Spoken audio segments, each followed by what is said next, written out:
If you're not refinancing the loan because your property is underwater, if you are not modifying your loan because the terms are not affordable to you or your family, you can try to short sale the property. If you're going to short sell the property, you are hopeful that you can find a buyer and sell the property short of what you owe on it. There are two complications with that. If you sell it short of what you owe on it, the IRS can potentially look at that as a financial gain and issue you a 1099 by the lender. Generally speaking, that will not occur if it is your homestead property.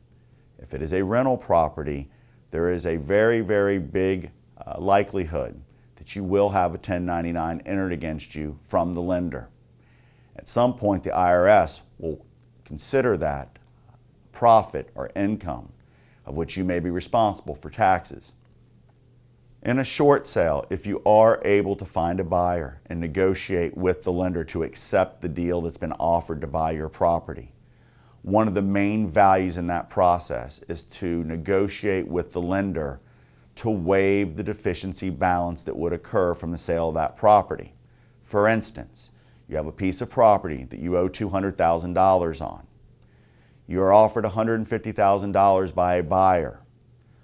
The lender accepts the $150,000 offer.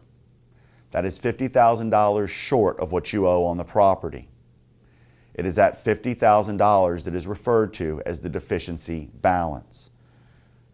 If you are short selling a property, it is your main objective to have the lender waive that deficiency balance.